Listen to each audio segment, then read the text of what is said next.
नमस्कार दोस्तों, स्वागत है आपका यूजीसी नेट इनसाइट के यूट्यूब चैनल पर।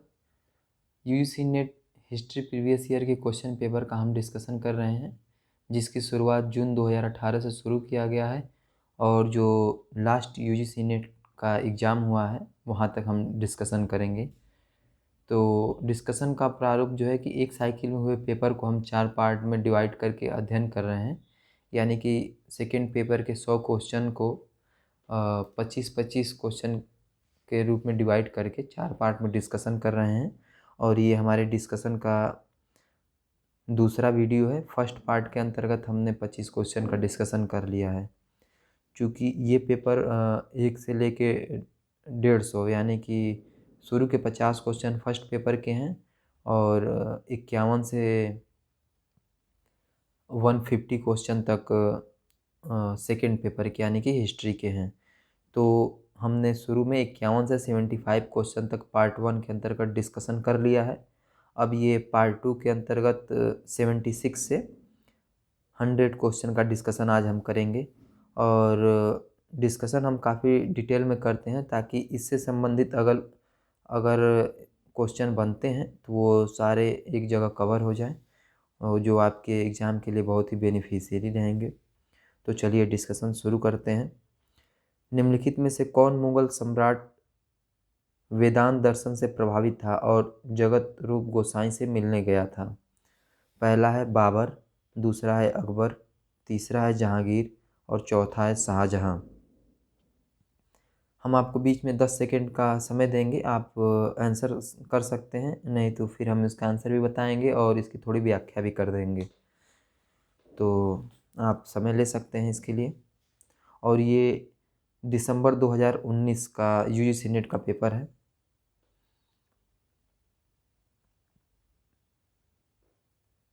तो इसका सही उत्तर जो है एनटीए द्वारा जो दिया गया था वो अकबर दिया गया था, लेकिन अकबर और जहांगीर इसका दोनों इसका सही उत्तर हो जाएगा।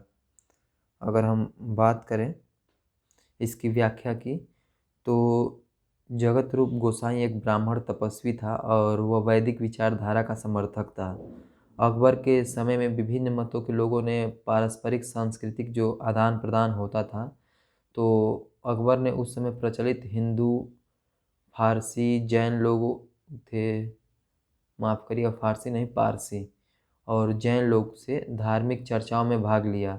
और अकबर ने फतेहपुर सीकरी में 1575 यानी 1575 ईस्वी में इबादत खाने का उसने निर्माण कराया। ये इम्पॉर्टेंट पॉइंट है, आप याद रखिएगा। 1575 में सीकरी में, फतेहपुर सीकरी में इबादत खाने का।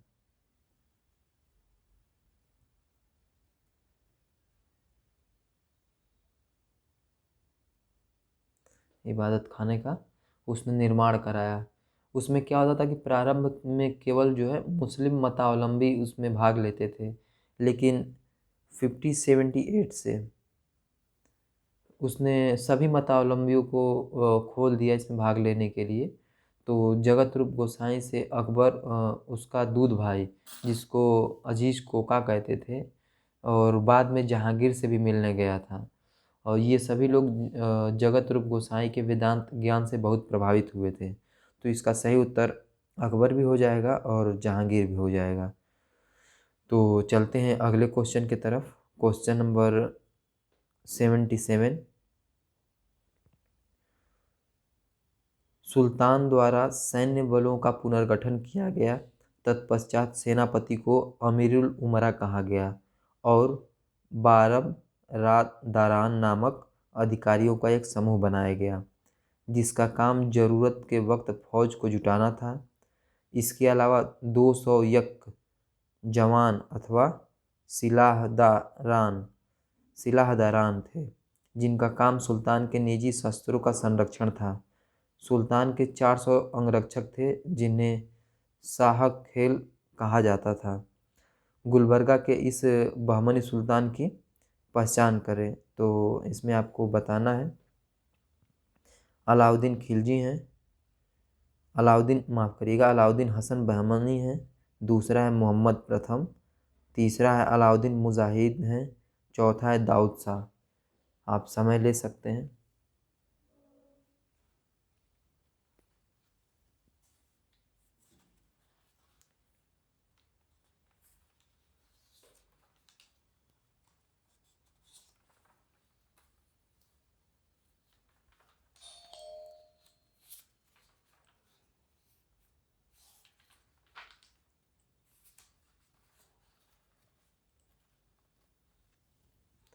इसका जो सही उत्तर हो जाएगा सेकंड, मोहम्मद प्रथम।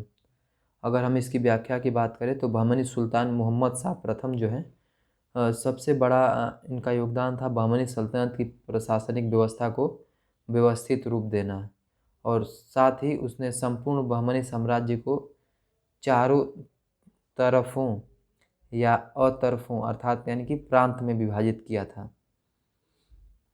इनमें गुलबर्गा का तराफ सबसे महत्वपूर्ण था। सुल्तान द्वारा सैन्य बलों का पुनर्गठन किया गया और सेना के सेना नायक को अब अमीर उल उमरा कहा जाता था, और उनके नीचे बारबरा दारान थे, और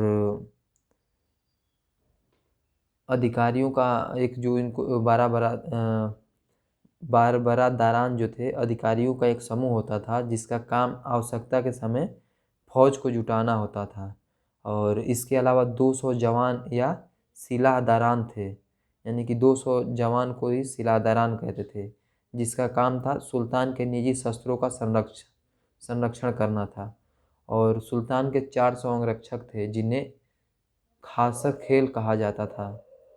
मोहम्मद शाह प्रथम अपने शासन के अंतिम 10 वर्ष प्रशासन को गठित करने और साम्राज्य को शक्तिशाली करने में लगाया था। तो इस प्रकार से इसका जो सही उत्तर हो जाएगा वो हो जाएगा मोहम्मद प्रथम। चलते हैं अगले क्वेश्चन की तरफ। Question number 78, star of India यूरोपियों और भारतीयों दोनों के लिए नाइटहुड की एक गैर आनुवंशिक उपाधि प्रदान करना किस वर्ष से शुरू हुआ? आपको बताना है कि स्टार ऑफ इंडिया यूरोपियनों और भारतीयों दोनों के लिए नाइटहुड की एक गैर आनुवंशिक उपाधि प्रदान करना किस वर्ष से शुरू हुआ? 1833, सेकेंड है 1853, थर्ड है 1861, फोर्थ है 1883। तो इसका आपको सही उत्तर बताना है।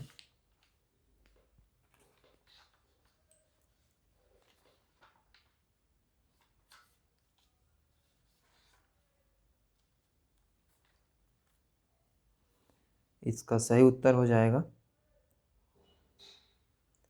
थर्ड, 1861 से। स्टार ऑफ इंडिया जो है यूरोपियनों और भारतीयों दोनों के लिए नाइटहुड की एक गैर आनुवंशिक, मतलब कि आनुवंशिक नहीं थी, यानी कि जिसको मिलती थी उसके बच्चों को नहीं प्राप्त होती थी, यानी कि इसको गैर आनुवंशिक कहा गया है। तो ये गैर आनुवंशिक उपाधि जो है थी, और 1861 में 1861 में ये प्रारंभ हुआ, और इसी वर्ष 1861 ईस्वी का भारत परिषद अधिनियम पारित हुआ। इस अधिनियम से ही भारत सरकार की मंत्रिमंडलीय व्यवस्था की नींव रखी गई। बहुत ही इम्पोर्टेंट पॉइंट है।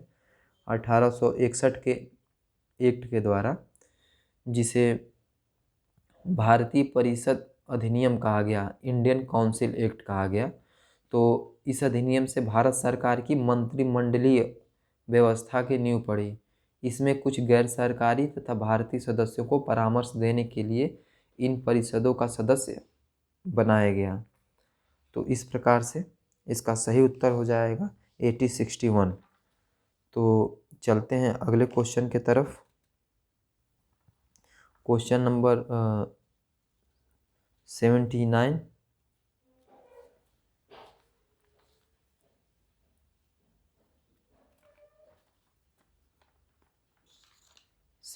है कि क्वेश्चन है कि मैं चाहता हूं कि अलग अलग रेजिमेंटों में भिन्न और प्रतिस्पर्धी भावना रहे, ताकि आवश्यकता पड़ने पर सिख हिंदू पर और गोरखा पर, उन दोनों पर बिना हिचक की गोली दाग सके। यह निम्नलिखित में से किसका कथन है? पहला है लॉर्ड कर्जन, दूसरा है लॉर्ड लिटन, तीसरा है चार्ल्स वुड, और चौथा है लॉर्ड डलहौजी। आप उत्तर इसका दे सकते हैं साथ में। इसका सही उत्तर हो जाएगा थर्ड, यानी कि चार्ल्स वुड। 1857 में महाविद्रोह के बाद से अंग्रेजों ने सेना में सुधार किया और अब उसकी सेना में हिंदू, सिख, पठान तथा गोरखा के रेजिमेंटों की भर्ती की जाने लगी। सेना में क्षेत्रीय तथा अन्य विभिन्नताओं को कायम रखते हुए उनकी भर्ती कराई गई ताकि विभिन्न टुकड़ियों में एकता की भावना न पनप पाए और जिससे कि फिर एक कोई नया विद्रोह न जन्म ले ले। इसी संदर्भ में ये कथन जो है चार्ल्स वुड का है। तो इस प्रकार से इसका सही उत्तर हो जाएगा थर्ड। 79 का सही उत्तर है थर्ड। चलते हैं अगले क्वेश्चन की तरफ। क्वेश्चन नंबर है 80।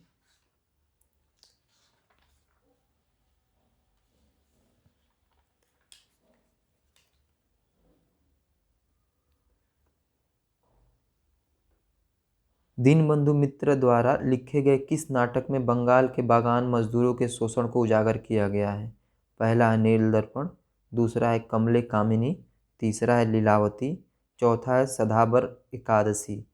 बहुत ही आसान क्वेश्चन है ये, इसका आप आंसर तुरंत बता दिए होंगे। इसका सही उत्तर है फर्स्ट, नील दर्पण।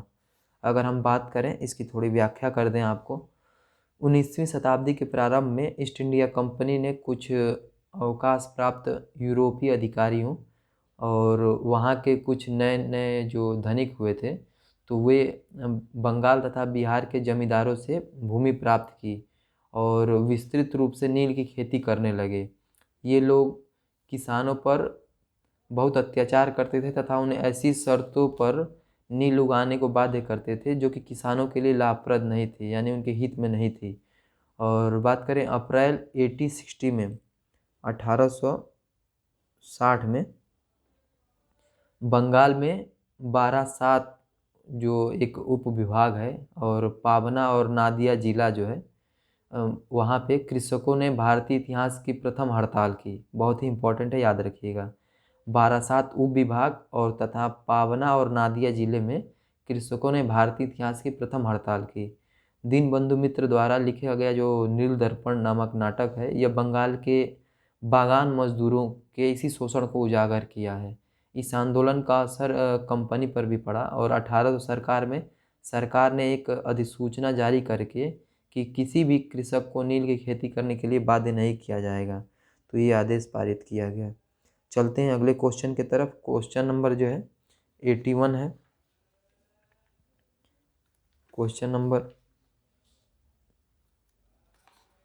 81, इसमें इस पेपर में हिंदी और इंग्लिश दोनों में दे रखा है क्वेश्चन, तो आप इसका प्रिंट आउट निकलवा सकते हैं और साथ साथ आप उत्तर दे सकते हैं, जिससे कि आपको आसानी होगी और साथ ही आप इसका शॉर्ट नोट्स इसी पे ही लिख सकते हैं। तो ये क्वेश्चन नंबर है 81। क्वेश्चन है, निम्नलिखित में से पलामू, यानी कि जो रांची में पड़ता है, पलामू की किस जनजाति ने 1857 के विद्रोह में भाग नहीं लिया था? यानी कि आपको बताना है कि इनमें से कौन सी जो जनजाति है वो 1857 के क्रांति में भाग नहीं लिया था। पहला है चेरो और बोगता, दूसरा है मुंडा और उरांव, तीसरा है संथाल और मुंडा, चौथा है बिंघल और भील। तो आपको बताना है इसका सही उत्तर।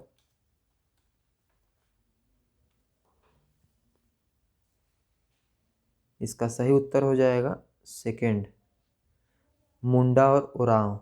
इम्पोर्टेंट है, याद रखिएगा। सिंगल क्वेश्चन में पूछ सकता है या दोनों को एक साथ तो पूछा ही है। अगर हम इसकी थोड़ी व्याख्या करें तो मुंडा, उरांव तथा महाली 3 है, इसके साथ एक महाली भी है। तो महाली आदिवासियों के क्षेत्र में अंग्रेजों ने 1827 ईस्वी में 27 ईस्वी में जबरन जो है अफीम की खेती प्रारंभ की। इससे पहले उन पर 1822 ईस्वी में चावल की कम नशीली शराब उत्पादन शुल्क लगाया दिया गया था। यानी कि जो अपने क्षेत्र में वो नशीली शराब बनाते थे चावल से, उस पे 1822 में ही उत्पाद शुल्क लगा दिया था। ब्रिटिशर्स द्वारा। तो इन सब कारणों से 1831 से 32 ईस्वी में यहाँ के मतलब कि जो पलामू का क्षेत्र है, यहाँ के मुंडा ओरांव आदिवासियों ने विद्रोह कर दिया और यह विद्रोह 5 महीने तक चलता रहा। समस्या को सुलझाने के लिए दक्षिण पश्चिमी सीमांत एजेंसी नाम से एक अलग इकाई बना दी गई और 1857 के महाविद्रोह में इन सब ने भाग नहीं लिया, क्योंकि 1854 ईस्वी तक इनको पूरी तरह से काबू में कर लिया गया था और इस विद्रोह के तुरंत बाद ये 1857 के विद्रोह में भाग नहीं ले सके। जबकि जो चेर हैं और बोगता हैं, पिंगल हैं, भील हैं, संथाल हैं, 1857 के जो विद्रोह में है ये भाग लिए थे। तो इस प्रकार से इसका सही उत्तर जो हो जाएगा वो सेकेंड हो जाएगा। चलते हैं अगले क्वेश्चन की तरफ। क्वेश्चन नंबर 82 है।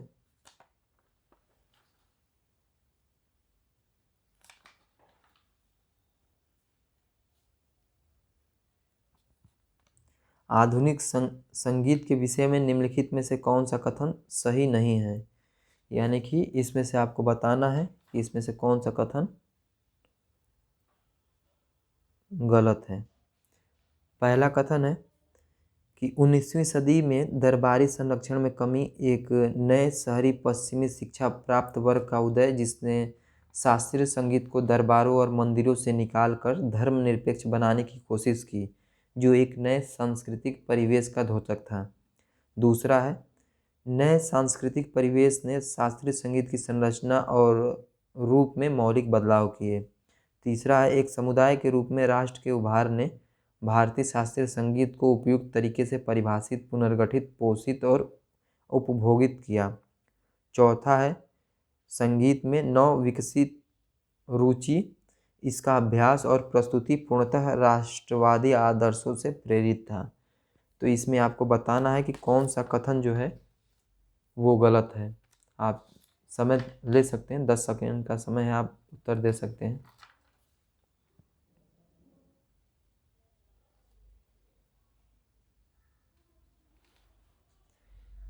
इसका जो सही उत्तर हो जाएगा वो फोर्थ हो जाएगा।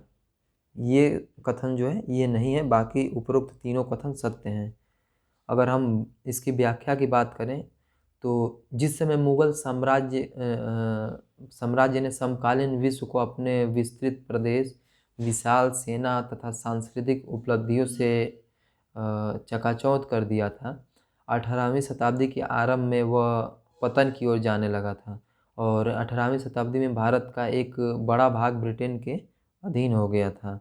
मुगल साम्राज्य का जो ढांचा था वो ध्वस्त होने लगा था, केंद्रीय सत्ता की दुर्बल होने लगी थी, साथ ही सांस्कृतिक क्षेत्र में भी उसके प्रभाव पड़ने लगा था, जिससे कला के क्षेत्र में दिए जा रहे जो संरक्षण था वो उसमें कमी आई।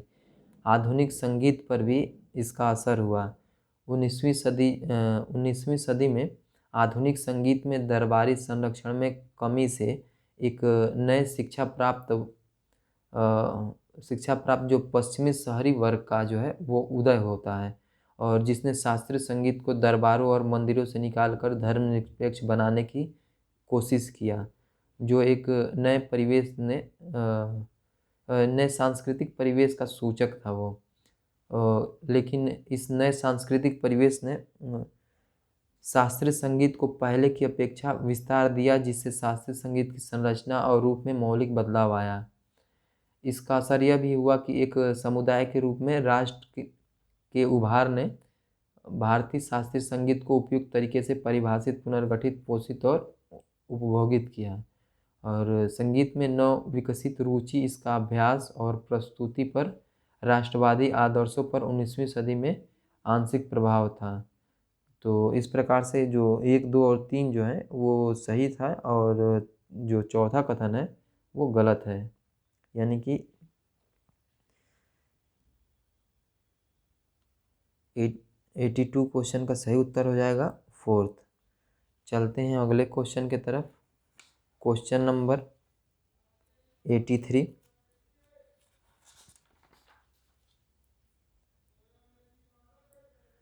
उन्नीसवीं सदी में सामाजिक परिवर्तन के बारे में निम्नलिखित कथन किसका है? सामाजिक मुक्ति की दिशा में हुई समस्त प्रगति अवस्था विधि के अनुबंध विधि में और परिवार और जाति व्यवस्था के नियंत्रणों से व्यक्ति की स्वेच्छाजनित स्व आरोपित नियंत्रणों में परिवर्तन का सूचक है। पहला है केशव चंद्र सेन, दूसरा है स्वामी विवेकानंद, तीसरा है श्री नारायण गुरु, चौथा है महादेव गोविंद रानाडे। इसका सही उत्तर होगा फोर्थ, यानी कि 19वीं सदी में सामाजिक परिवर्तन के बारे में महादेव गोविंद रानाडे ने कहा था कि सामाजिक मुक्ति की दिशा में हुई समस्त प्रगति अवस्था विधि से अनुबंध विधि में और परिवार और जाति व्यवस्था के नियंत्रणों से व्यक्ति की स्वेच्छा जनित स्व आरोपित नियंत्रणों में परिवर्तन का सूचक है। अगर हम बात करें महादेव गोविंद रानाडे की, तो ये एक न्यायमूर्ति थे और ये नासिक महाराष्ट्र के एक छोटे से कस्बे निफाड़ में ये पैदा हुए थे। निफाड़, और ये पड़ता है महाराष्ट्र के नासिक के एक छोटा सा एक कस्बा है ये।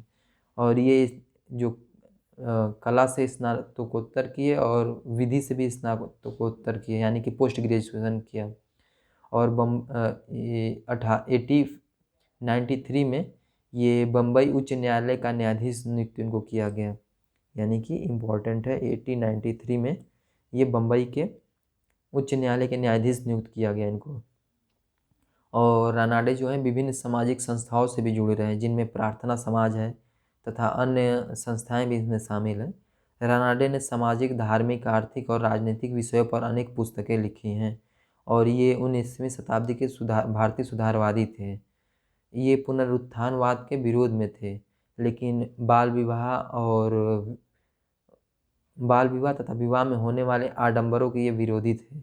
और साथ ही ये विधवा पुनर्विवाह एवं स्त्री शिक्षा के समर्थक थे। तो इस प्रकार से जो ये कथन जो है महादेव गोविंद रानाडे का है। तो चलते हैं अगले क्वेश्चन की तरफ। क्वेश्चन नंबर 84 है। अपराध का पता लगाने और साक्ष्य अपराध का पता लगाने और साक्ष्य के लिए बंगाल पुलिस ने सर्वप्रथम किस वर्ष अंगुली छापा प्रणाली का प्रयोग किया था? पहला है 1860 यानी 1860, दूसरा है 1898, तीसरा है 1904 और चौथा है 1903। तो इसका आपको उत्तर बताना है। आप 10 सेकंड समय ले सकते हैं।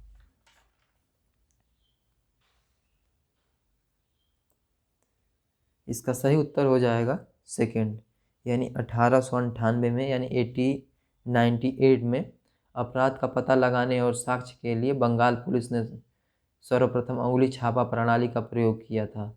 और इस समय अगर बात करें कि भारत का वायसराय कौन था, तो लॉर्ड एल्गिन द्वितीय थे। तो अगर लॉर्ड एल्गिन द्वितीय की अगर कार्यकाल की बात करें तो 1894 से 99 था। चलते हैं अगले क्वेश्चन की तरफ। क्वेश्चन नंबर 85 है। निम्नलिखित में से किस सत्याग्रह का नेतृत्व महात्मा गांधी ने नहीं किया था? तो इसमें से आपको बताना है कि महात्मा गांधी द्वारा कौन सा आंदोलन नहीं किया गया था। पहला है खेड़ा सत्याग्रह, दूसरा है रॉलेट बिल के विरुद्ध सत्याग्रह, तीसरा है मीठा जलाशय सत्याग्रह, चौथा है वायाकोम सत्याग्रह। ये बहुत ही आसान क्वेश्चन है। इसका सही उत्तर हो जाएगा थर्ड। अगर हम इसकी बात करें तो गांधी जी ने खेड़ा सत्याग्रह जो है 1918 में गुजरात के खेड़ा जिले के किसानों के लिए लगान में छूट के लिए किया था। और वायकोम की अगर बात करें तो गांधी जी ने केरल के त्रावणकोर की एक गांव जो है वायकोम में मंदिर प्रवेश आंदोलन का नेतृत्व किया था, जिसको मार्च 1925 में इन्होंने संभाला था। और यह आंदोलन 1924 ईस्वी से ही वहाँ चल रहा था, लेकिन गांधी जी ने 1925 में इसको संभाला और गांधी जी द्वारा नेतृत्व संभालने से समझौता हुआ और आंदोलन समाप्त हो गया। तो वायकोम सत्याग्रह 1924 है और गांधी जी इसमें 1925 से जुड़े। ये केरल के त्रावणकोर में चल रहा था। और बात करें रॉलेट बिल का, रॉलेट एक्ट का, तो भारत में क्रांतिकारियों के प्रभाव को समाप्त करने के लिए ब्रिटिश सरकार ने 18 मार्च 1919 को रॉलेट एक्ट पारित किया। गांधी जी ने रॉलेट एक्ट के विरोध के लिए सत्याग्रह सभा का गठन किया और इस एक्ट के विरोध में 6 अप्रैल 1919 को एक देशव्यापी आंदोलन शुरू करने का फैसला लिया। इस प्रकार खेड़ा सत्याग्रह गांधी जी ने किया। और जबकि ये महामीठा जलाशय सत्याग्रह जो है, इसका नेतृत्व डॉक्टर भीमराव अंबेडकर ने 20 मार्च 1927 को किया था महाराष्ट्र के रायगढ़ जिले में। और महाद नामक ये स्थल था जहाँ पर दलितों को सार्वजनिक तालाब से पानी पीने और इस्तेमाल करने का अधिकार दिलाने के लिए आंदोलन किया था। इन दिन को भारत में सामाजिक सशक्तिकरण दिवस के रूप में मनाया जाता है, यानी कि 20 मार्च 1927 को भारत में सामाजिक सशक्तिकरण दिवस के रूप में मनाया जाता है। तो इस प्रकार से 85 क्वेश्चन का सही उत्तर जो हो जाएगा, जिसमें गांधी जी ने भाग नहीं लिया था, उसका सही उत्तर हो जाएगा महाद मीठा जलाशय सत्याग्रह। चलते हैं अगले क्वेश्चन की तरफ। क्वेश्चन नंबर 86 है।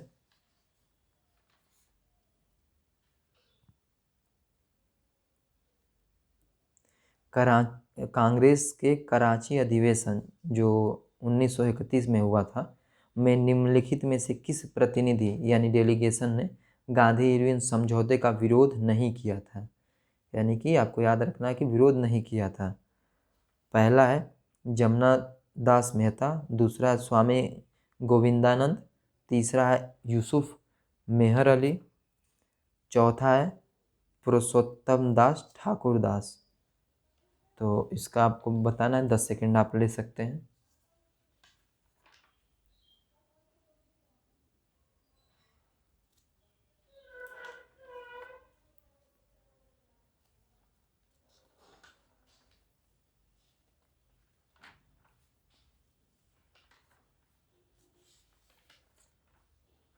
इसका जो सही उत्तर हो जाएगा वो हो जाएगा पुरुषोत्तम दास ठाकुर दास। अगर हम बात करें कि कांग्रेस का जो विशेष अधिवेशन हुआ था 1931 में कराची में, उसकी सरदार वल्लभ भाई पटेल ने अध्यक्षता की थी। और इस अधिवेशन में कांग्रेस ने इस बात की घोषणा की थी कि वहाँ दूसरे गोलमेज सम्मेलन में कांग्रेस की भागीदारी हेतु महात्मा गांधी को अपना एकमात्र प्रतिनिधि नियुक्त करती है। भगत सिंह, सुखदेव और राजगुरु जो को 23 मार्च 1931 में जब फांसी दिया गया था, तो देश इस समय बहुत ही क्षोभ में था। उसकी प्रतिध्वनि इस अधिवेशन में सुनाई पड़ी और यह पहली बैठक थी जिसमें गांधी जी को विरोध का सामना करना पड़ा था। इस अधिवेशन में गांधी जी ने कहा था कि गांधी मर सकता है परंतु गांधीवाद हमेशा जिंदा रहेगा। और कांग्रेस के प्रतिनिधि जमुना दास मेहता, स्वामी गोविंदानंद तथा यूसुफ मेहर अली ने गांधी इरविन समझौते का विरोध किया था, लेकिन पुरुषोत्तम दास ठाकुर दास ने गांधी इरविन समझौते का विरोध नहीं किया था। तो इस प्रकार से 86 क्वेश्चन का जो सही उत्तर हो जाएगा वो 4th हो जाएगा। चलते हैं अगले क्वेश्चन की तरफ। Question number 87। 1913 में किसने निम्नलिखित टिप्पणी की थी? तो ये इम्पोर्टेंट है। आप 1913 में किसने निम्नलिखित टिप्पणी की थी कि भारतीय राष्ट्रीय कांग्रेस की स्थापना कोई भारतीय नहीं कर सकता था। यदि किसी भारतीय ने ऐसा कोई अखिल भारतीय आंदोलन शुरू किया होता तो भारत के अधिकारियों ने आंदोलन को अस्तित्व में ही नहीं आने दिया होता। उन दिनों राजनीतिक आंदोलन को लेकर इतना अविश्वास था कि यदि कांग्रेस के संस्थापक एक अंग्रेज नहीं हुए होते तो प्राधिकारियों ने आंदोलन को कुचलने का तत्काल कोई रास्ता ढूंढ लिया होता। ये 1913 में किया गया टिप्पणी है और इसके लिए विकल्प है। पहला है फिरोज शाह एम मेहता, दूसरा है बिपिन चंद्र पाल, तीसरा है बाल गंगाधर तिलक और चौथा है गोपाल कृष्ण गोखले। इसका जो सही उत्तर है वो है गोपाल कृष्ण गोखले।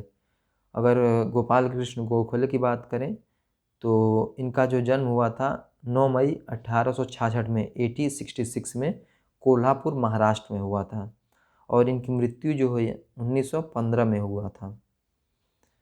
और ये जो है गोपाल कृष्ण गोखले ये गोविंद जो है महादेव गोविंद रानडे के अनुयायी थे और महात्मा गांधी ने इनको अपना गुरु माना था।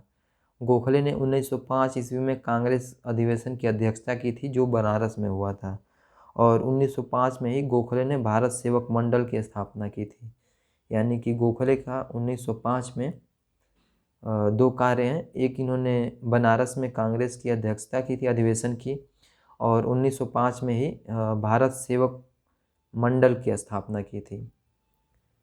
भारत सेवक मंडल ये इम्पोर्टेंट है।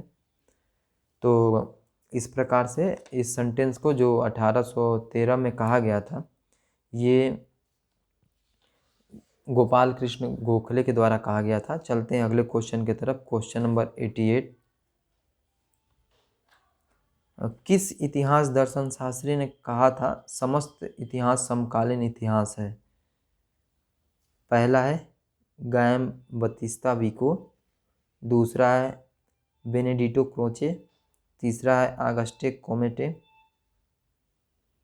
यानी कि इनको आगस्टस काम्टे भी कहते हैं और चौथा है ओसवाल्ड स्पेंगलर। इसका जो सही उत्तर होगा वो होगा बेनेडिक्टो क्रोचे। ये इटली के आत्मवादी दार्शनिक इतिहासकार थे और उसने अनेकानेक विषयों पर लिखा है जिसमें दर्शन है, इतिहास है, सौंदर्य शास्त्र है और इसने कई पुस्तकें भी लिखी है। तो इसकी पुस्तक जो है आपके लिए इम्पोर्टेंट हो जाती है। अगर हम पुस्तकों की बात करें तो history of Europe in the 19th century, ये तो आसान है, आप लिख सकते हैं। History of Europe in 19th century, इसकी एक पुस्तक हो गई। दूसरा है पॉलिटिक्स एंड मोरल्स,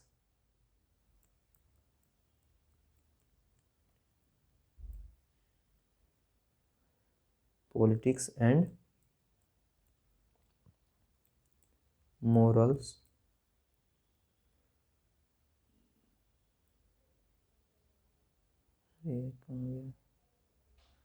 माफ करिएगा, आप बैक करके लिख सकते हैं। और तीसरी पुस्तक है वो है हिस्ट्री और चौथी पुस्तक है इट्स थ्योरी एंड प्रैक्टिस। और एक है इनकी पुस्तक माई फिलोसॉफी।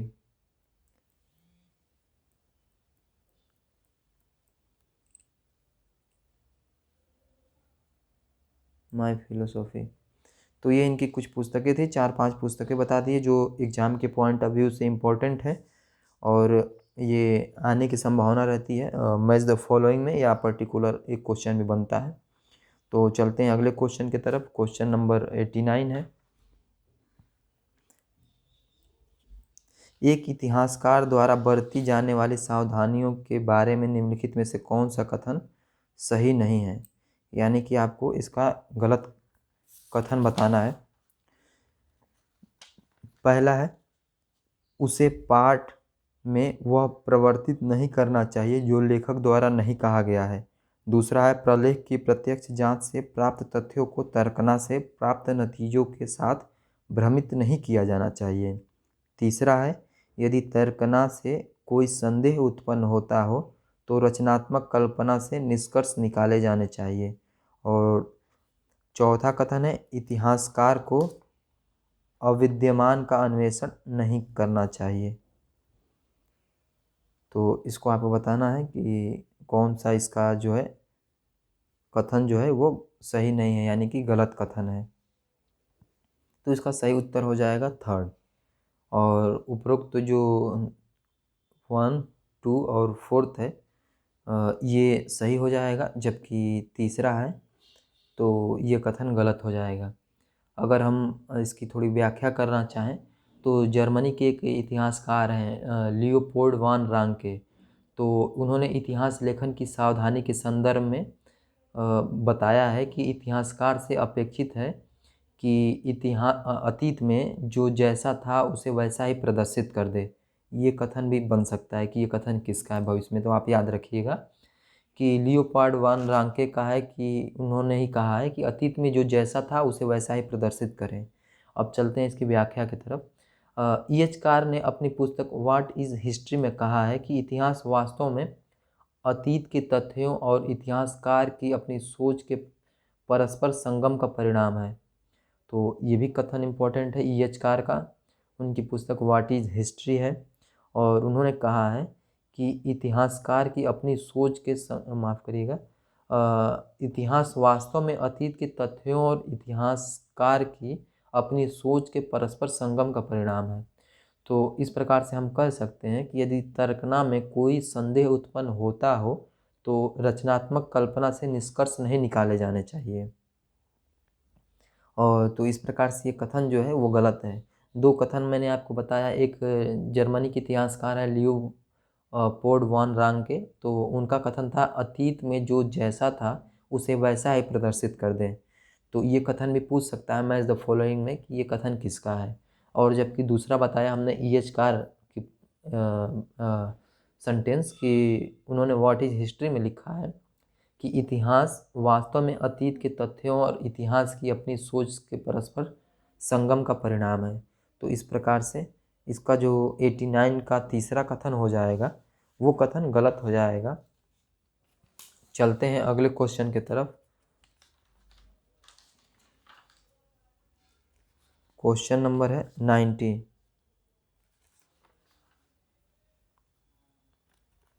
इतिहास लेखन की बाह्य आलोचना स्वतः शोध एवं अनुभवजन्य संक्रिया, जिसको बाह्य आलोचना कहा जाता है, का निम्नलिखित में से कौन सा प्रकार सही नहीं है। यानी कि आपको बताना है कि कौन सा जो है गलत है। पहला है प्रलेख के लेखक का पता लगाना, दूसरा व्याख्यापरक आलोचनात्मक व्याख्या करना, और तीसरा जो है प्रलेख का स्थान निर्धारण करना, चौथा है प्रलेख का कार्य निर्धारण, लेखन की वास्तविक तिथि, मास और वर्ष का पता लगाना। तो इसमें से आपको बताना है कि कौन सा नहीं है। आप 10 सेकेंड ले सकते हैं।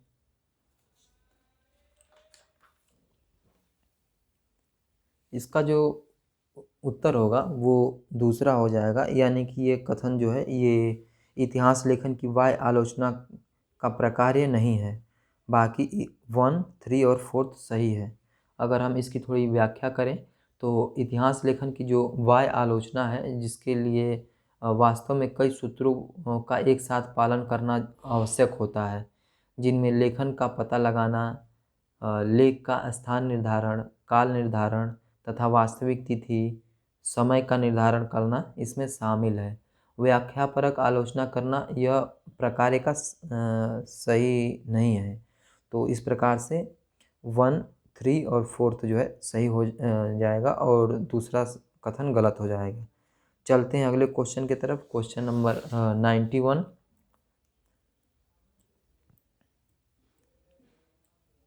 अभिलेखी साक्ष्यों के अनुसार प्राचीन भारत के निम्नलिखित में से कौन से नरेश कुशल संगीतज्ञ थे।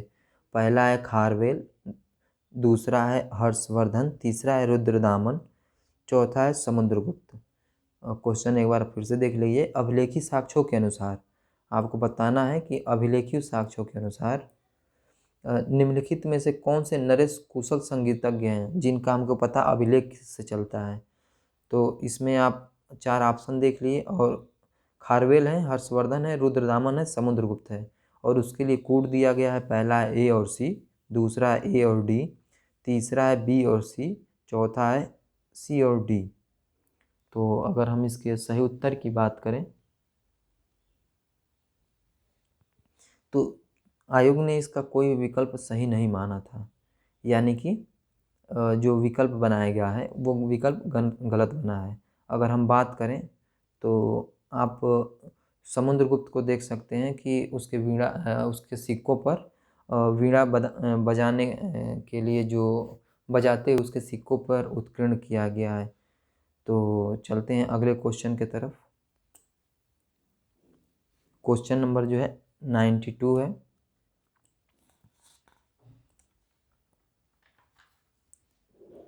स्तूप के बारे में निम्नलिखित में से कौन से कथन सही नहीं है, यानी कि आपको बताना है स्तूप के संबंध में कि कौन सा कथन, माफ़ करिएगा, सही है, इसमें सही बताना है। पहला है बुद्ध ने अपने अस्थि अवशेषों पर स्तूप के निर्माण का आदेश दिया था। बी है स्तूपों के निर्माण की प्रथा प्राक बौद्ध कला में थी। सी है जैन धर्मावलंबियों ने भी प्रारंभिक काल में स्मारक के इस रूप का निर्माण किया था। और चौथा यानी कि जो डी है, सारनाथ का वर्तमान धम्मिक स्तूप प्राचीनतम स्तूपों में से एक है।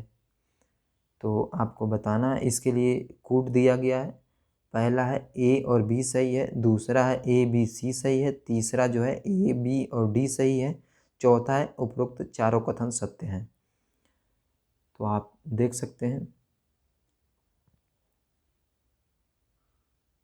इसका जो सही उत्तर हो जाएगा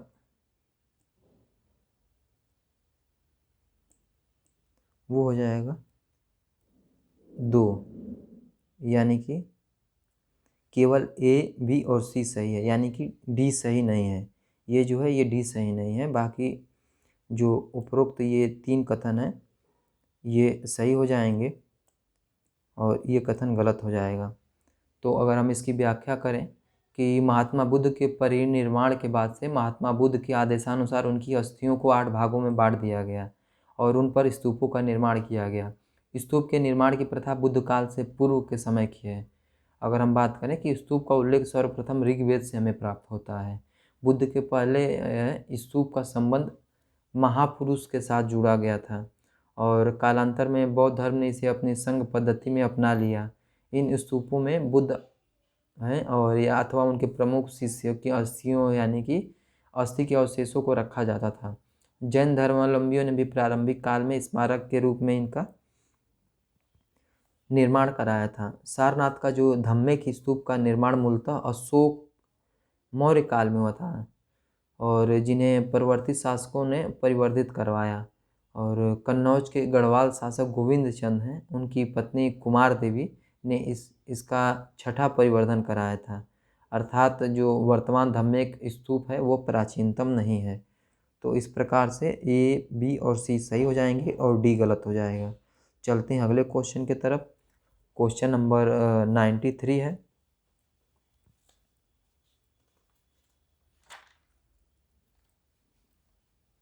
प्रसिद्ध सिंधु नदी की निम्नलिखित में से कौन सी सहायक नदी अफगानिस्तान में अवस्थित थी? इसके लिए पहला है हरिरुद्र, दूसरा है बी है कुंभा, तीसरा है क्रोमो यानी सी और डी है वितस्ता। तो इसके लिए कूट दिया गया है। पहला है केवल ए और बी सही है, दूसरा जो है बी और सी सही है, तीसरा जो है ए बी सी सही है और चौथा जो है बी सी और डी सही है। तो आपको इसमें से बताना है कौन सा ऑप्शन सही है। नदी भी आप देख सकते हैं एक बार।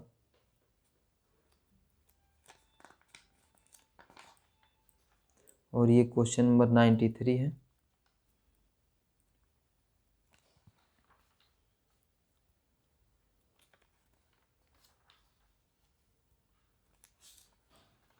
तो इसका जो सही उत्तर हो जाएगा वो हो जाएगा 3rd, यानी कि ए बी और सी जो है वो सही हो जाएगी। और वितस्ता आप जानते ही हैं कि ये वितस्ता नदी जो है ये नहीं होगी, जबकि ऊपर के 3 जो नदी हैं, हरिरुद्र, कुंभा और क्रोमो, ये सही हो जाएंगी। जो हरिरुद्र है अफ़गानिस्तान के पहाड़ों से यानी कि तुर्कमेनिस्तान तक ये बहती है और ये सिंधु की सहायक नदी है। वैदिक ग्रंथ जो ऋग्वेद है उसमें अफ़गानिस्तान में अवस्थित सिंधु नदी की सहायक नदियों में कुंभा बताया गया है, जिक्र है, जो काबुल से बहती है। क्रुमु जिसको कुर्रम भी कहा जाता है, गोमती है गोमल कहा जाता है, सुवास जिसे स्वात भी कहा जाता है, उसका उल्लेख किया गया है। और अफ़गानिस्तान में बहने वाली जो गोमती यानी गोमल है, भारत में बहने वाली गोमती से संबंधित नहीं है।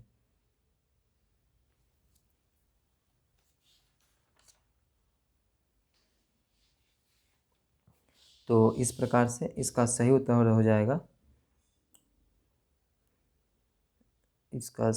हो जाएगा, डी। माफ़ करिएगा, ए, बी और सी, और जो सी उत्तर है वो थर्ड है। चलते हैं अगले क्वेश्चन की तरफ। क्वेश्चन नंबर 94 है।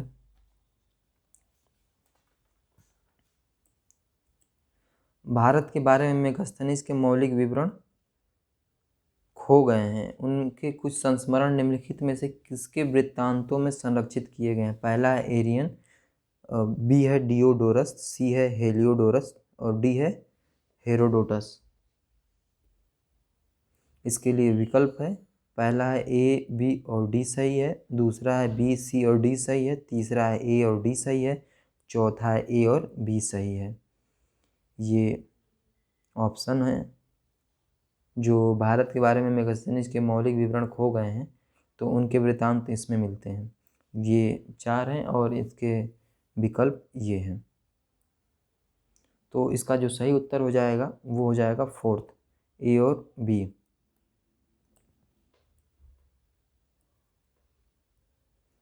ये चौथा सही हो जाएगा, जबकि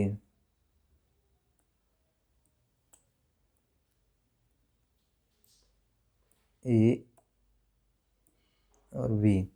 अगर इसकी हम बात करें, मेगास्थनीज सेल्यूकस निकेटर द्वारा चंद्रगुप्त मौर्य के राजसभा में भेजा गया यूनानी राजदूत था और उसने इंडिका नामक पुस्तक लिखी जिसमें उसने भारत के बारे में बताया है, लेकिन यह पुस्तक मूल रूप से आज नहीं है। और उसके संस्मरण बाद के अनेक यूनानी जो रोमन लेखक हुए, जैसे Arrian, Diodorus, Strabo, Pliny, Plutarch, Justin, उनकी पुस्तकों में हमें मिलता है। तो इस विकल्प में केवल 2 ही हैं, एरियन और डियोडोरस, तो ये सही हो जाएगा। चलते हैं अगले क्वेश्चन की तरफ। Question number 95।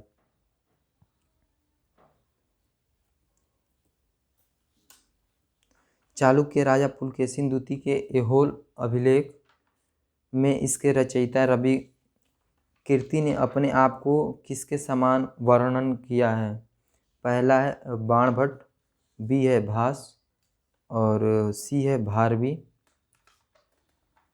और डी है कालिदास।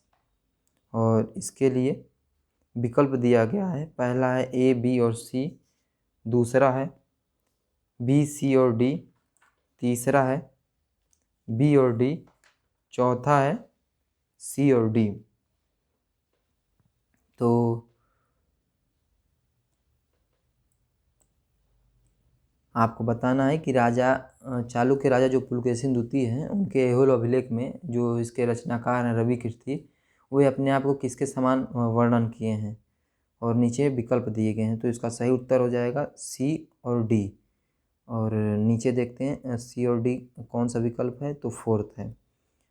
तो इसका सही उत्तर हो जाएगा फोर्थ, सी और डी।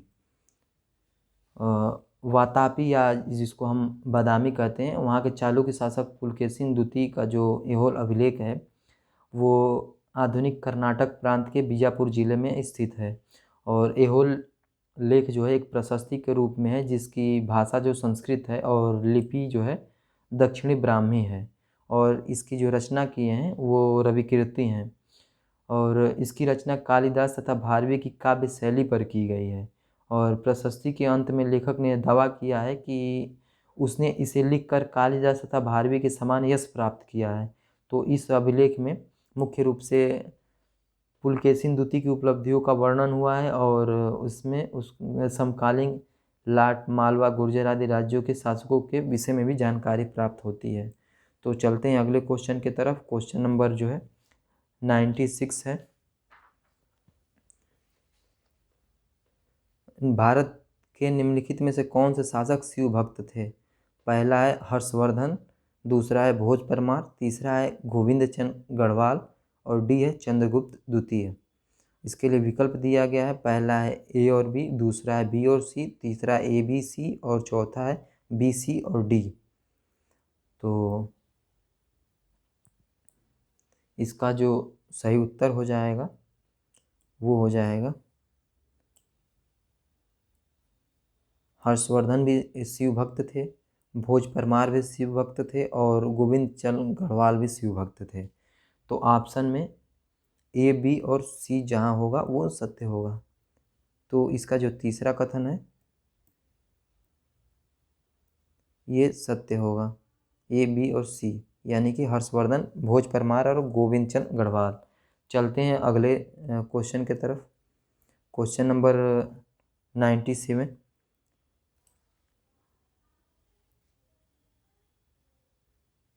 निम्नलिखित में से किन पुराणों में बुद्ध को विष्णु के अवतारों की सूची में सम्मिलित किया गया है? पहला है अग्नि, बी है भागवत, सी है मत्स्य, डी है वायु। इसके लिए विकल्प दिया गया है। पहला है ए और बी, दूसरा है सी और डी, तीसरा है ए बी सी और चौथा है उपरोक्त सभी। तो इसका हमें सही कथन बताना है कि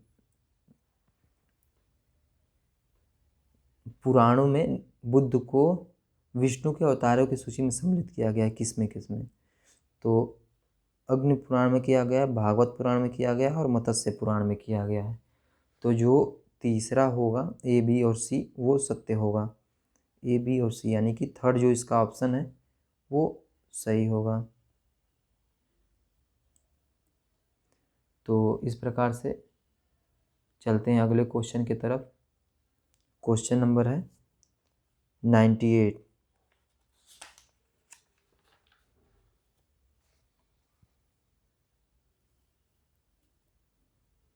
दक्षिण भारत में निम्नलिखित में से किस स्थलों में 14 घोषणाओं वाले अशोककालीन शिलालेख पाए गए हैं?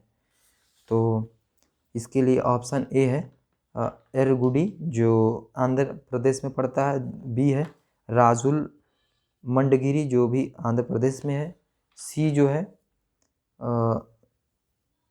मस्की जो कर्नाटक में है और डी जो है सन्नति जो कर्नाटक में पड़ता है। तो आपको बताना है कि इसके लिए विकल्प है। पहला है ए और बी, दूसरा है सी और डी, तीसरा है ए और सी, चौथा ए और डी। तो आपको बताना है कि दक्षिण भारत में निम्नलिखित में से किन स्थलों से 14 घोषणाओं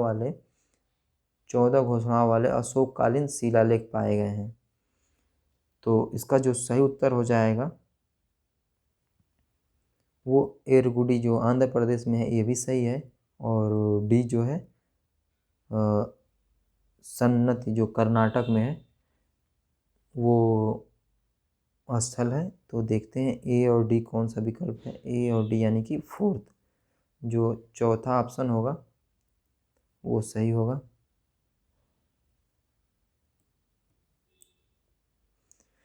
तो अगर हम इसकी बात करें कि दक्षिण भारत में 14 घोषणाओं वाले अशोककालीन शिलालेख जो है आंध्र प्रदेश की एरगुडी और कर्नाटक के सन्नति में पाए गए हैं।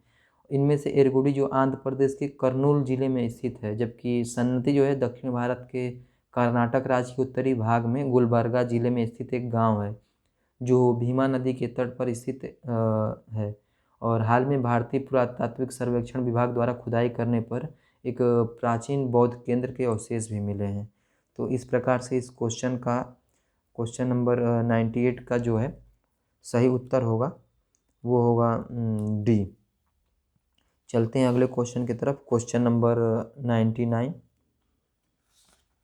सुल्तान अलाउद्दीन खिलजी के बारे में कौन सा कथन सही है? तो इसमें से उसके सही कथन को बताना है। पहला ए है, उसे मालूम था कि नमाज यानी कि प्रार्थना कैसे पढ़ी जाए, लेकिन उसने कभी भी रोज़ा यानी उपवास नहीं रखा। और जो है कि बी है उसे नशीले पेय को निषिद्ध किया। सी है कि उसने सरदारों को मनचाही संख्या में विवाह करने के लिए प्रेरित किया। और डी है जो है वह शरीयत के अनुसार राज्य के संचालन के लिए उलेमा से सहमत था। तो आपको 4 विकल्प हैं और इनमें से आपको बताना है। इसके लिए ऑप्शन दिए गए हैं। पहला जो है ए, बी और सी सही है, दूसरा ए और बी सही है, तीसरा ए, बी और डी सही है, चौथा बी और डी सही है। तो आपको बताना है कि कौन सा कथन सही है। तो इसका जो पहला है कि उसे मालूम था कि नमाज कैसे पढ़ी जाए और उसने कभी रोज़ा उपवास नहीं रखा, ये सेंटेंस सही है। और जो बी है, और बी कथन कि उसने नशीले पेय को निषिद्ध किया, ये भी कथन सही है। ये बाबर भी था और अलाउद्दीन खिलजी भी था। तो और जो तीसरा है उसने सरदारों को मनचाही संख्या में विवाह के लिए प्रेरित किया है, तो ये तो अपने आप ही गलत लग रहा है। और चौथा जो है कि वह शरीयत के अनुसार राज्य के संचालन के लिए उलेमा से सहमत था, तो ये भी कथन गलत हो जाएगा। तो ए और बी जो ऑप्शन होगा वो सत्य होगा, यानी कि ए और बी जो है दूसरा कथन है और ये सत्य होगा। चलते हैं अगले क्वेश्चन की तरफ, और आज का ये हमारा आखिरी क्वेश्चन है। पार्ट 2 जो हम डिस्कशन कर रहे हैं दिसंबर 2019 के यूजीसी नेट के द्वारा पूछे गए क्वेश्चनों का जो सेट है उसके हम जो पार्ट 2 जिसको हम 4 भाग में डिवाइड करके देख रहे हैं, अध्ययन कर रहे हैं, तो उसका ये आज का आखिरी क्वेश्चन है, क्वेश्चन नंबर 100। अमीर खुसरो द्वारा रचित कृतियाँ निम्नलिखित में से कौन सी हैं? पहला है हस्त बिहिस्त, बी है मतला उल अनवर, सी है खजाइनुल फुतूह, चौथा है यानी डी है नूह सिपहर। और इसके लिए ऑप्शन भी दिया गया है। पहला है ए, बी और सी, दूसरा है बी और डी, तीसरा है ए, बी, सी, डी और चौथा है ए और डी। तो इसका जो हम देखते हैं कि कौन सा उत्तर सही है। आप उत्तर कमेंट कर सकते हैं। उसका हस्त बिस्त जो है ये भी रचना है, मतवा उल अनवर भी है अमीर खुसरो की है, खजाइनुल फुतूह भी है और नूह सिपहर भी है। तो ये चारों बुक जो हैं ये अमीर खुसरो की हैं, तो जो सभी विकल्प हो जाएंगे वो थर्ड हो जाएगा। तो इस प्रकार से इसके चारों उत्तर सही हो जाएंगे। अगर हम अमीर खुसरो की बात करें तो अमीर खुसरो का जन्म जो है पटियाली जो उत्तर प्रदेश के एटा में पड़ता है 1253 में हुआ था, 1253 में। और जिसमें अमीर खुसरो को तुर्कुल्लाह की उपाधि भी प्रदान की गई है। अमीर खुसरो जो हिंदवी तथा फारसी दोनों भाषाओं में रचनाएं करता था और गद्य और पद्य दोनों में रचना करता था। अगर उसकी हम बात करें रचनाओं की तो नूह सिपहर जो कि इसमें जिक्र है, खजाइनुल फुतूह भी उसी की है, हस्त बिहिस्त रचना अमीर खुसरो की है, मतवा उल अनवर भी अमीर खुसरो की है। इसके अलावा आशिका